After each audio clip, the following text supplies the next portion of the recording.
Hello everyone, hope you are all doing well. Welcome back to a new video. Today we'll be discussing the topic linguistic competence versus communicative competence, which is a topic coming under MAS for ELT. So first let's start with linguistic competence. It refers to a person's grammatical competence when producing written communication. It is the system of unconscious knowledge that one knows when they know the language, and is distinguished from linguistic performance, which includes all other factors that allow one to use one's language in practice. It relates to the understanding of grammar, vocabulary, and syntax, and include punctuation, spelling, pronunciation as well. This style of communicative competence is mainly used in schools. Students need to know the rules that govern word formation, tenses, sound interaction, collocation, word phrases, meaning, and sentence structure in order to pass most English classes. Syntax, semantics, phonology, and phonetics are additional aspects of linguistic competence.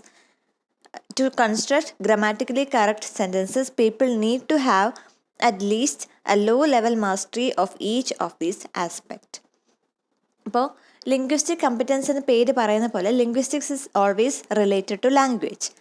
So linguistic കമ്പറ്റൻസിൽ കൂടുതലും ലാംഗ്വേജിനെ കുറിച്ചാണ് ആ ഒരു കുട്ടി പഠിക്കുന്നത്. നമ്മളിപ്പോൾ ഇതിൽ പറഞ്ഞ പോലെ തന്നെ കൂടുതലും സ്കൂൾ ലെവലിലാണ് നമുക്ക് ആ ഒരു എഡ്യൂക്കേഷൻ കിട്ടുന്നത്. ഇതിൽ മെയിനായിട്ട് പഠിക്കുന്നത് ടെക്നിക്കാലിറ്റീസാണ്. പഞ്ച്വേഷൻ, സ്പെല്ലിംഗ്, പ്രൊനൗൺസിയേഷൻ, അതുപോലെ തന്നെ സിൻടാക്സ്, അതായത് മീനിങ്, സിമാൻറ്റിക്സ്, ഫോണോളജി, ഫോണറ്റിക്സ്, ഇതെല്ലാം ഈ ആസ്പെക്ട്സ് എല്ലാം തന്നെ ആ ഒരു സ്റ്റുഡൻ്റ് അവിടെ പഠിക്കുന്നു. കാരണം എന്താണ്, ഇതെല്ലാം പഠിച്ചാൽ മാത്രമേ ആ ഒരു ലാംഗ്വേജിൽ പിന്നീട് ആ ഒരു കമ്മ്യൂണിക്കേഷൻ പ്രോസസ്സ് നടത്താൻ പറ്റത്തുള്ളൂ.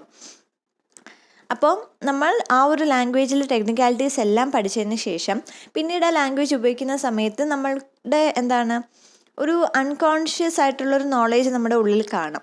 അടുത്ത സമയം നമ്മളിപ്പോൾ ഇംഗ്ലീഷിലൊരു ടെക്സ്റ്റ് അയക്കുന്നു അല്ലെങ്കിൽ ഒരു സ്പീച്ച് എഴുതുന്നു, എവിടെയെങ്കിലുമൊക്കെ നമുക്ക് ആ ഒരു ഗ്രാമർ മിസ്റ്റേക്ക് കാണുന്നെങ്കിൽ നമുക്കത് പെട്ടെന്ന് മനസ്സിലാകും. Something is missing, something is incomplete എന്നുള്ള രീതിയിൽ നമുക്കൊരു ഫീലിംഗ് വരും.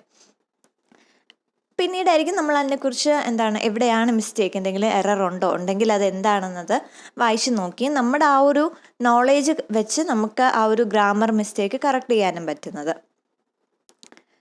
അപ്പോൾ അതിനെയാണ് ലിംഗ്വിസ്റ്റിക് കമ്പറ്റൻസ് എന്ന് പറയുന്നത്. ഇതിൽ മെയിനായിട്ട് ലാംഗ്വേജിനെ കുറിച്ച് പഠിക്കുന്നത് മാത്രമേ ഉള്ളൂ. അതാണ് ലിംഗ്വിസ്റ്റിക് പെർഫോമൻസിൽ നിന്നുള്ള വ്യത്യാസം. ലിംഗ്വിസ്റ്റിക് പെർഫോമൻസിൽ പെർഫോം ചെയ്യാണ് ആ ഒരു ലാംഗ്വേജിനെ ഉപയോഗിച്ച് കമ്മ്യൂണിക്കേഷൻ പ്രോസസ്സ് നടത്തുകയാണ്. പക്ഷേ ലിംഗ്വിസ്റ്റിക് കോമ്പറ്റൻസിൽ ലാംഗ്വേജിനെ കുറിച്ച് പഠിക്കുക മാത്രമാണ് ചെയ്യുന്നത്. Okay. As used by Noam Chomsky and other linguists, linguistic competence is not an evaluative term. Rather, it refers to the innate linguistic knowledge that allows a person to match sounds and meanings. Now let's come to the next topic, that is communicative competence.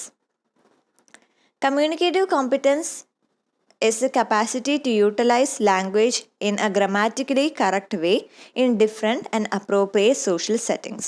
The model of communicative competence deals with the functional part of communication. It similarly deals with the correct use of linguistic system. When both sides are balanced, language fluency comes into play. Simply put, communicative competence refers to how effectively one can communicate with someone else.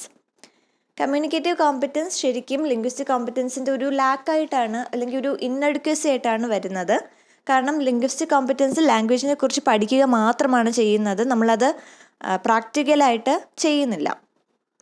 അതൊരു ഇൻഅഡ്ക്വസി ആയിട്ട് കാണുകയും ഈ ഒരു communication പ്രോസസ്സിനെ കൂടുതൽ ആൾക്കാർ പഠിക്കുകയും അതിനെയാണ് communicative competence എന്നൊരു പേരിൽ പിൽക്കാലത്ത് ഇൻട്രൊഡ്യൂസ് ചെയ്യുകയും ചെയ്തത്. So what does it include? It includes one's grammatical knowledge of syntax, morphology, phonetics and the like, but reconceives this knowledge as a functional, social understanding of how and when to use these utterances appropriately. ഇതിൽ കൂടുതലും ആ ഒരു practical സെൻസാണ് വരുന്നത്. അതായത് ലാംഗ്വേജിനെ കുറിച്ച് എല്ലാം പഠിച്ചിട്ടുണ്ട്, അത് ലിംഗ്വിസ്റ്റിക് കോമ്പറ്റൻസ്. അതെങ്ങനെ ഉപയോഗിക്കണം, ഏത് സിറ്റുവേഷനിൽ എങ്ങനത്തെ രീതിയിലാണ് സംസാരിക്കേണ്ടത്, എങ്ങനത്തെ വേർഡ്സ് ആണ് യൂസ് ചെയ്യേണ്ടത്, അതൊക്കെയാണ് കമ്മ്യൂണിക്കേറ്റീവ് കോമ്പറ്റൻസിൽ വരുന്നത്. And the term was coined by Del Hymes in 1966, reacting against the perceived inadequacy of Noam Chomsky's distinction between linguistic competence and linguistic performance. And to address Chomsky's abstract notion of competence, Hymes undertook the ethnographic exploration of communicative competence that included communicative form and function in the integral relation to each other. The approach pioneered by Hymes is now known as the ethnography of communication. So, communicative competence solely depends upon a person's age, skill set range, and overall intelligence. It can vary from age to age and from person to person. And some of the examples are basically how we react to social situations. നമ്മളവിടെ linguistic competence പറഞ്ഞപ്പോൾ മെയിനായിട്ട് പറഞ്ഞ കാര്യങ്ങൾ, factors എന്ന് പറയുന്നത് എന്തൊക്കെയാണ്? Syntax, semantics, phonology etcetera. ഇവിടുത്തെ factors എന്ന് പറയുന്നത് എന്താണ്? ഏജും സ്കിൽ സെറ്റും IQ ഒക്കെയാണ്. കാരണം ഒരു സിറ്റുവേഷനിൽ നമ്മുടെ മുമ്പിൽ നിൽക്കുന്ന ആരാണ്, ആ ഒരു വ്യക്തിയുടെ സ്റ്റാറ്റസ് എന്താണ്, ആ വ്യക്തിയോട് എങ്ങനത്തെ രീതിയിലാണ് സംസാരിക്കേണ്ടത് എന്നുള്ളൊരു ഐഡിയ ഉണ്ടെങ്കിലാണ് നമ്മൾ ആ ഒരു ലാംഗ്വേജ് എഫക്റ്റീവായിട്ട് ഉപയോഗിക്കാൻ പറ്റത്തുള്ളൂ. എക്സാമ്പിളായിട്ട് എന്താണ്, നമ്മളിപ്പോൾ വീട്ടിൽ നമ്മുടെ പാരൻസിനോട് ഇൻട്രാക്ട് ചെയ്യുന്ന രീതിയിലല്ല നമ്മൾ സ്കൂൾ അല്ലെങ്കിൽ കോളേജിൽ ഒരു ടീച്ചറായിട്ട് ഇൻട്രാക്ട് ചെയ്യുന്നത്. നമ്മൾ ഉപയോഗിക്കുന്ന ലാംഗ്വേജിലും നമ്മൾ ഉപയോഗിക്കുന്ന ആ ഒരു ലാംഗ്വേജ് ഉപയോഗിക്കുന്ന രീതി വരെ വ്യത്യാസമുണ്ട്. അപ്പോൾ മാത്രമല്ല, നമ്മൾ പാരൻസിനോട് ഇൻട്രാക്ട് ചെയ്യുന്ന രീതിയിലായിരിക്കില്ല പലപ്പോഴും നമ്മുടെ ഫ്രണ്ട്സിനോട് റിയാക്ട് ചെയ്യുന്നത്.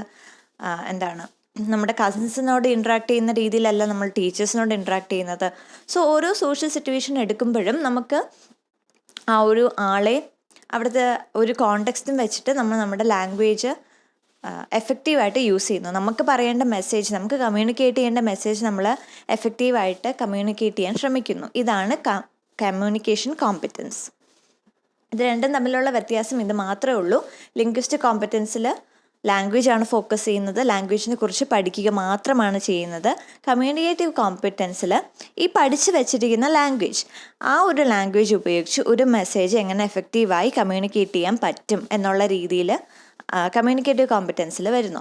ലിംഗ്വിസ്റ്റിക് കോമ്പറ്റൻസിൽ ലാംഗ്വേജ് മാത്രമാണ് എന്താ പറയുക, ഒരു പ്രാക്ടിക്കൽ അവിടെ വരുന്നില്ല. നമ്മൾ ജസ്റ്റ് ലാംഗ്വേജിനെ കുറിച്ച് പഠിക്കുന്നേ ഉള്ളൂ.